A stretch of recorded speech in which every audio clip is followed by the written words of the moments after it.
பெண்களுக்கு திருமணத்துக்கு நிறைய சீர் செஞ்சிருக்கோம். அதே மாதிரி குடும்பத்துக்காக வாங்கின கடனையும் நாங்க தான் அடைச்சோம். எங்க அப்பா அம்மாவை நாங்க தான் பாத்துக்கிறோம். குடும்ப சொத்து இருக்கிற இடத்துல பல லட்சம் கொடுத்து வீடு கட்டி வச்சிருக்கோம். அதனால பெண்களுக்கு உரிமை கிடையாது அப்படின்னு நீதிமன்றத்தில் நடந்த ஒரு வழக்குல ஒரு முக்கியமான தீர்ப்பை தான் இந்த வீடியோல பார்க்க போறோம். இப்படி பங்கு தர மறுத்தா எந்தெந்த விஷயத்துக்கெல்லாம் அது பொருந்தும், இல்ல எந்த சூழ்நிலையில பொருந்தாது அப்படின்னு பார்க்கலாமா? கூடவே பெண்களோட சொத்து சம்பந்தமான நீதிமன்ற தீர்ப்பை எப்படி டவுன்லோட் பண்ணலாம்னு நான் உங்களுக்கு சொல்றேன். பர்டிகுலர் கேஸோட ப்ராப்பர்ட்டி ஹிஸ்டரி என்னன்னா 1965 வருஷம் சாம்பசிவம் அப்படின்ற நபருக்கு குறிப்பிட்ட சொத்து பங்கு மூலமா கிடைக்குதுங்க. சாம்பசிவம் அவருக்கு 2 பெண்கள் அப்புறம் ஒரு ஆண் வாரிசு. சாம்பசிவம் இறந்த பிறகு அவரோட 3 பிள்ளைகளான ராஜேஸ்வரி அம்மாள் அப்புறம் அவரோட மகன் சின்னசாமி இன்னொரு மகள் அவங்களுக்கு சொத்தோட உரிமை கிடைக்குது. ஆனா இதுல பெண்களுக்கு சொத்து கொடுக்க முடியாது அப்படின்னு பிரச்சனை பண்றதால ராஜேஸ்வரி அம்மாள் தன்னோட பங்கை கேட்டு டிஸ்ட்ரிக்ட் முன்சிப் கோர்ட்ல ஒரு பாகப்பிரிவினை வழக்கு போடுறாங்க.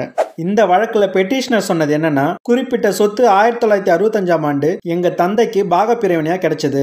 அதோட தன்னோட தந்தை சொத்து அனுபவிச்சு வந்ததாகவும் அவர் இறந்த பிறகு அவரோட வாரிசுகளான எனக்கும் என்னோட சகோதரி அப்புறம் சகோதரனுக்கு பங்கு இருந்துச்சு. என்னோட சகோதரி அவரோட கணவரம் இறந்ததால அவரோட பிள்ளைகளுக்கு பங்கு இருக்கணும்னு சொல்லி குறிப்பிட்ட சொத்துல 3ல் 1 பங்கு தனக்கு கொடுக்கணும் அப்படின்னு சொல்லி தன்னோட தம்பிக்கு லீகல் நோட்டீஸ் அனுப்புனாங்க.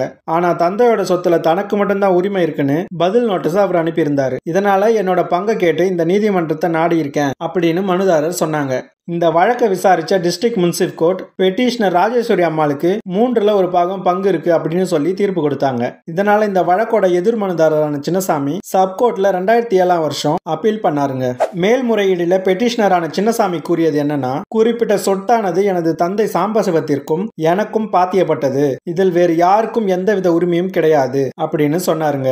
தன்னுடைய சகோதரிகளுக்கு 1987 ஆண்டு சீர்வரிசை கொடுத்து நல்ல முறையில் திருமணம் செய்து வச்சதாகவும் சொன்னாருங்க. கூடவே திருமணம் செய்து வைக்கும் போது தங்களோட பங்கு அவங்க விட்டு கொடுத்து விட்டதாகவும் சொன்னாரு. மேலும் தந்தையோட கடனை தான் மட்டும் அடைச்சதாகவும் சகோதரிகள் எந்தவித உதவியும் செய்யல அப்படின்னு சொல்லி இதனால அவங்களுக்கு பங்கு இல்ல அப்படின்னு தன்னோட தரப்பு வாதத்தை சொன்னாரு. வாதி பிரதிவாதி இந்த ரெண்டுத்தையும் விசாரிச்ச நீதிமன்றம் டிஸ்ட்ரிக்ட் முன்சிப் கோர்ட் கொடுத்த தீர்ப்பு செல்லாது அப்படின்னு தீர்ப்பு கொடுத்தாங்க. இதனால சொத்து முழுவதும் சின்னசாமிக்கு தான் அப்படின்னு உத்தரவு போட்டாங்க. இதனால ராஜலட்சுமி திரும்பவும் அந்த தீர்ப்பை எதிர்த்து உயர் நீதிமன்றத்தில் செகண்ட் அப்பீல் வழக்கு போட்டாங்க. அதுதான் இப்ப நீங்க வீடியோல பார்த்துட்டு இருக்கீங்க. மனுதாரர் தங்களோட தந்தை இறந்த பிறகு அவர் சொத்து அவருடைய வாரிசுகளான 3 பேருக்கும் சமமான அளவுல பங்கு இருக்கு. அதனால டிஸ்ட்ரிக்ட் முன்சிப் கோர்ட் கொடுத்த தீர்ப்பு தான் இறுதி செய்யணும், முதல் மேல்முறையீடு செல்லாது அப்படின்னு உத்தரவு போடணும்னு சொல்லி தன்னோட தரப்பு வாதத்தை சொன்னாங்க. இந்த வழக்கோட ரெஸ்பாண்டன்ட் உயர் நீதிமன்றத்தில் சொன்னது என்னன்னா, தன்னோட தந்தையோட 10 லட்சம் கடனை தான் அடைத்ததாகவும் அந்த கடனை அடைக்க சகோதரிகள் யாருமே உதவி செய்யல அப்படின்னு சொன்னாரு. மேலும் அவருடைய தந்தையோட இறுதி காலத்துல மருத்துவமனையில சேர்த்து எல்லா செலவுகளையும் செஞ்சதாகவும் சொன்னாருங்க. கூடவே சகோதரிகளுக்கு நகைகள் போட்டு சிறப்பான முறையில திருமணம் செய்து வச்சதாகவும் இதன் மூலமா திருமணம் செய்து வைத்த போதே அவர்களோட பங்கு அவங்க விட்டு கொடுத்துட்டாங்க அப்படின்னு அவர் சொல்லியிருந்தாரு. பெட்டிஷனர் ரெஸ்பாண்டன்ட் 2 பேரோட வாதத்தையும் கேட்டுட்டு உயர்நீதிமன்றம் சொன்ன தீர்ப்பு இதுதாங்க. இது மூலமா நீங்க தெரிஞ்சுக்க வேண்டியதும் இப்ப சொல்றேன். ஃபர்ஸ்ட் பாயிண்ட், மகள்களுக்கு திருமணத்திற்கு சீர் செய்து சீதனம் கொடுப்பதால் சொத்தில் பங்கு இல்லை என்று கூறுவது சட்டப்படி பொருந்தாதுன்னு சொன்னாங்க. குறிப்பிட்ட கடன் தொகையானது தந்தை வாழ்நாளிலேயே அடைக்கப்பட்டதாக சான்றுகள் இருந்ததால் மகள்களின் உரிமையை மறுக்க முடியாதுன்னு சொன்னாங்க.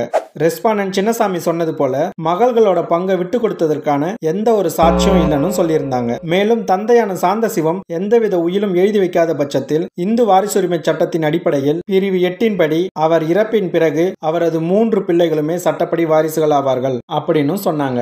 இதனால சப்கோர்ட் போட்ட முதல் அப்பீல் தீர்ப்பை ரத்து செஞ்சாங்க. டிஸ்ட்ரிக்ட் முன்சிப் கோர்ட் கொடுத்த தீர்ப்பான 3ல் 1 பாகம் வழங்கப்படணும் அப்படின்னு உறுதி செஞ்சாங்க.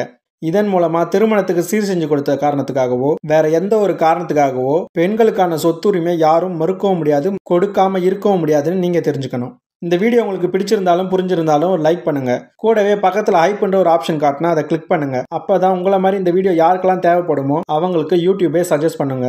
இந்த ஆர்டர் காப்பி உங்களுக்கு யூஸ் ஆகும்னு நினைச்சீங்கன்னா கமெண்ட்ல ஆர்டர் காப்பின்னு டைப் பண்ணுங்க, நான் உங்களுக்கு சென்ட் பண்ணி வைக்கிறேன். இந்த மாதிரி லீகல் இன்ஃபர்மேஷன் தெரிஞ்சுக்க நம்ம சேனலை சப்ஸ்கிரைப் பண்ணிக்கோங்க. கூடவே பக்கத்தில் இருக்க பெல் ஐக்கானை கிளிக் பண்ணி வச்சுக்கோங்க.